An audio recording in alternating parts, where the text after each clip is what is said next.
સુરતમાં સ્થાનિક સ્વરાજ્યની ચૂંટણીનું પરિણામ આવતા જ ચારો તરફ કમળ ખીલી ઉઠ્યું હતું તો વોર્ડ નંબર 4માં ભાજપના ઉમેદવારની ભવ્ય જીત થઈ હતી।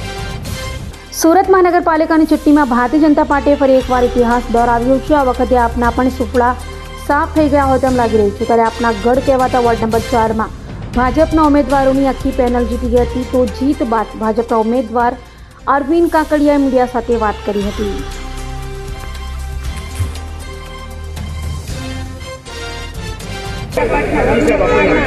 અરુણભાઈ કરશનભાઈ કાકડિયા, વોર્ડ નંબર 4, 7,000ની આજુબાજુથી અમારી જીત થઈ છે। ખાસ તો અમારા વોર્ડ નંબર 4ના જેટલા મતદારો છે અને અમારી ઉપર જે વિશ્વાસ મૂક્યો છે એ બદલ તમામ મતદારોનો ખૂબ ખૂબ આભાર।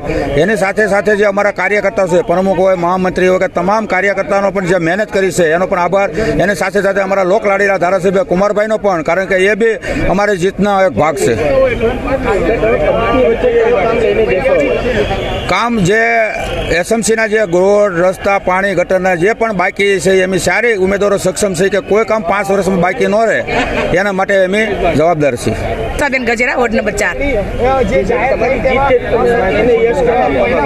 સૌ પ્રથમ તો યસ હું જનતાને આપીશ કે અમને ભારતીય જનતા પાર્ટીના વિકાસ જોઈને મત આપ્યા છે, અને બીજો શ્રેય અમારા કાર્યકર્તા, ખૂબ વોર્ડ નંબર 4ના કાર્યકર્તા ખૂબ મહેનત કરી છે, અને 161 વરાછા વિધાનસભાના ધારાસભ્ય અમારા 108ની જેમ કામ કરી રહ્યા છે આજે અમારા વિસ્તારની અંદર, એનો શ્રેય અમે એને આપીએ છીએ।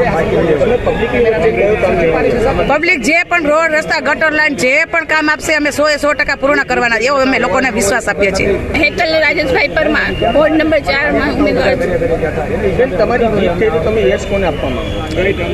પહેલાં તો સૌથી પહેલાં મારા ધારાસભ્ય શ્રી કુમારભાઈ કાનાણી, જે અમારા પાસે રાત દિન મહેનત કરતા હતા, ને પછી અમારા વોર્ડના બધા કાર્યકર્તા, તેનો પણ ખૂબ ખૂબ આભાર, ને મતદારોનો પણ ખૂબ ખૂબ આભાર। અભય થઈને નિષ્પક્ષતાથી નિરપેક્ષ રીતે વાસ્તવિકતાનો અરીસો રૂપી સચોટ માહિતી લાવતો સત્યની સાથે અભય ટાઈમ્સ।